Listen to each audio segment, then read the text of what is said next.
Hey everybody, Ryan Smith here from Holiday Bliss.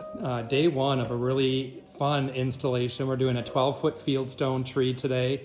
I've got a couple helpers with me. I'm just gonna grab a little bit of video as we go along here, but here's the tree before we get any trim on it. It's cabled in, it's nice and sturdy, it's nicely fluffed. Make sure you guys are always taking time to fluff your trees before you start decorating. So again, we'll give you a progress update as we go along, but just wanted to capture the space and the tree, and then we'll go from there. All right, hey everybody, we're making fantastic progress. And so I thought we would just take a minute and show you exactly how we lay out the filler ornaments. These are the larger scale ornaments. Try to find a good finish on them, like something with some glitter, something with some sheen, maybe a candy finish. Adds a lot of dimension, and look how we're using different sizes and colors as well. Don't use the same size or the same color. Try to make it a little bit more varied. So you'll see we've got a champagne glittered ball here, then we do a smaller white glittered ball here. And so again, we never want the ups and downs or straight across. We want to, zigzag through the tree.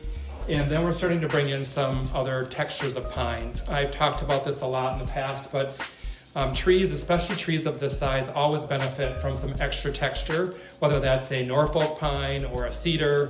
We're actually going to be using a couple different kinds today. This one's got a berry built into it.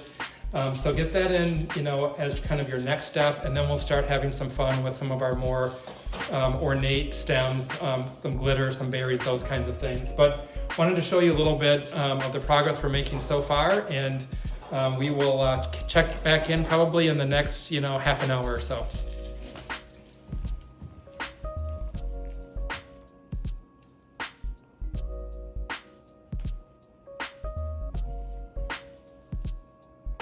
All right, everybody, we're making some great progress. And so got all of the greens in, and Carrie will zoom in a second here, but also got the topper done. And that's actually something that's really important. Make sure that you're not waiting till the end to do your topper.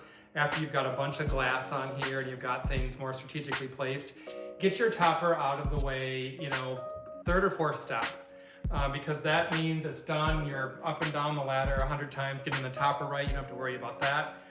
We're now moving on to the fun part. You guys know we love a lot of stems and sprays when we decorate. I think it completely transforms the texture and dimension that a tree can provide. And so we're gonna move into more of that right now. One of the things I wanna make sure we're highlighting is that you don't have to just use an individual stem.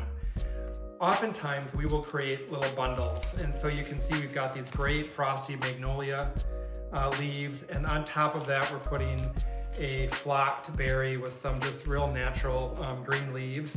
Look at how amazing that looks together.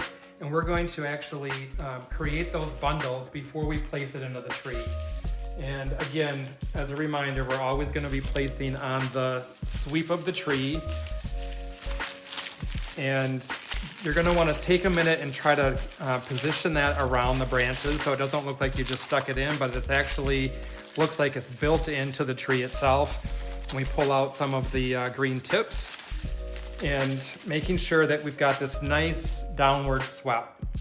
Everything's sweeping this way. And so again, don't be afraid to do combos of 2, 3 different stems. Get creative, have fun with it, but look at the difference that makes versus if it were just by itself. And so we're gonna go ahead, we're gonna keep going with stems and sprays, and then we'll check back in just a little bit. Talk to you soon.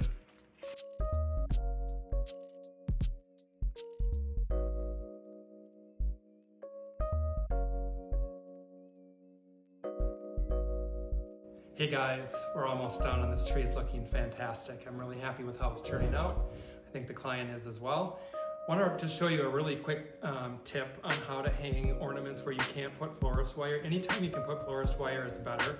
If you can't and you're left with an ornament that has a string, here's the tip. You're going to want to make sure that you go ahead, place this around the branch like this, and then give it a twist until it's all the way snug to the top and it's right there underneath the branch. You want to avoid having a situation where you've got ornaments hanging with a long string. It's just a little bit unsightly. This looks a little bit cleaner, neater, will definitely make for a more designer look.